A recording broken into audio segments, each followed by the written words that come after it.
वंदनीय माता जी के पास ये घटना होगी अब से 65-70 साल पुरानी। एक बहन आई रोती रोती, कहने लगी, माता जी मैं क्या करूं, मेरे पति का देहावसान हो गया। मेरे ससुराल वालों ने जितनी संपत्ति थी उस पर अंगूठा लगवा के मुझे घर से बाहर निकाल दिया। मैं मायके आई, लेकिन मायके वालों ने भी ये कह दिया ये तो घर का कूड़ा है, घर के कूड़े को कौन घर में वापस ले जाए।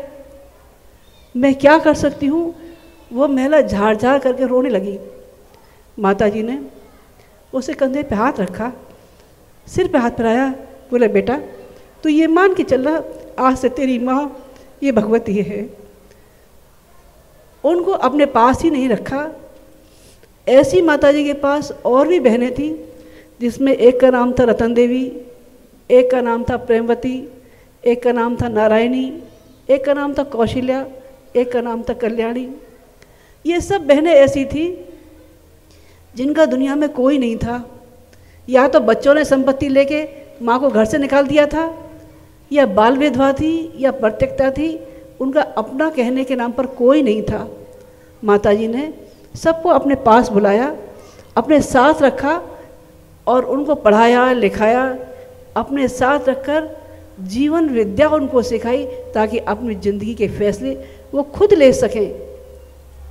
एक बार एक बहन माता जी के पास में आई, उसका 4 साल का बच्चा था।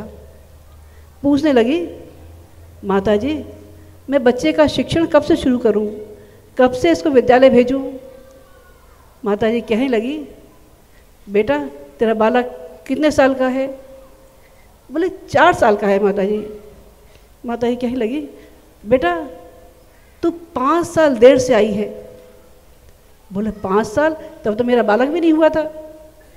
बोले बेटा शिक्षण जब बच्चा सामने आ जाए तभी शुरू नहीं होता, शिक्षण तब से शुरू हो जाता है जब बच्चा माँ के गर्भ में आ जाता है। माँ के सोचने का, माँ के विचारने का जो असर बच्चे पे पड़ता है वो आजीवन उसके संस्कार बनकर छा जाता है। लोगों ने तरह तरह की खोज की, बच्चा जन्म की बात क्यों रोता है।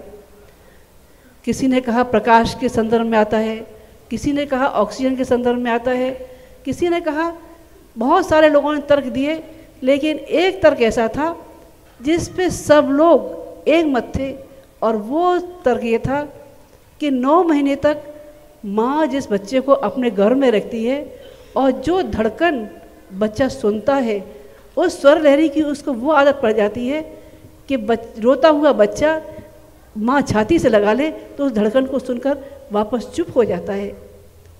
इस संसार में माँ की शक्ति बहुत ज़्यादा है। माता जी कहने लगी, बेटा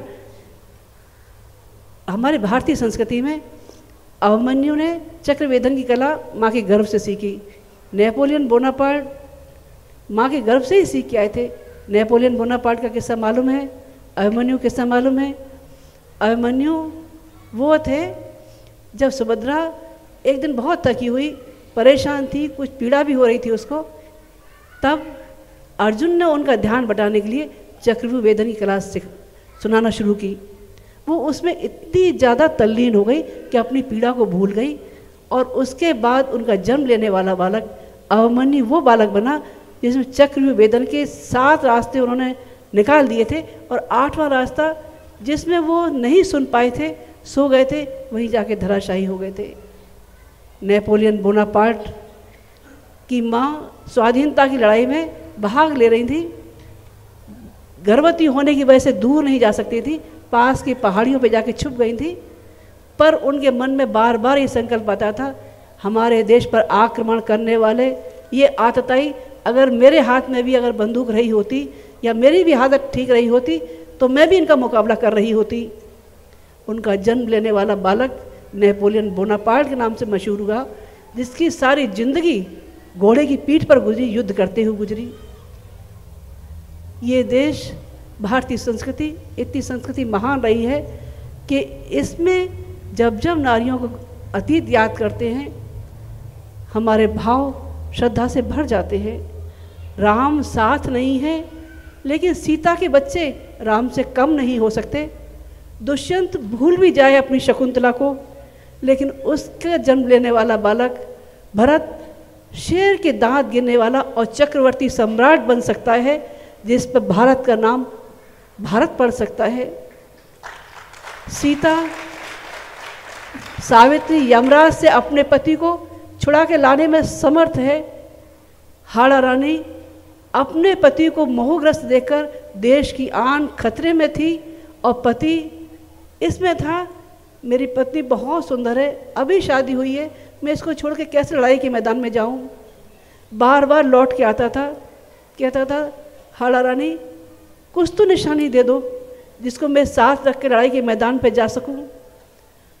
पति को मोहग्रस्त देखकर ये सोचने लगी ये कर्तव्य का पालन कैसे कर सकेंगे। अपना शीश काट के अपने पति के हवाले रख दिया। इस काया से इतना मोह, इस काया के मोह में रखकर आप अपने कर्तव्य के भूले जा रहे हैं। हे राणा चूड़ावत, आप लड़ाई के मैदान में जाओ। ऐसा उदाहरण और कहीं मिल सकता है? ये केवल भारतीय संस्कृति में ही मिल सकता है। भारतीय संस्कृति की गौरवमयी गरिमा के गुणगान जितने किए जाए उतने ही कम हैं। हमारे YouTube चैनल शांति कुंज वीडियो गायत्री परिवार को सब्सक्राइब करें एवं बेल आइकन जरूर दबाएं ताकि गायत्री परिवार की विभिन्न गतिविधियों की जानकारी आपको मिलती रहे।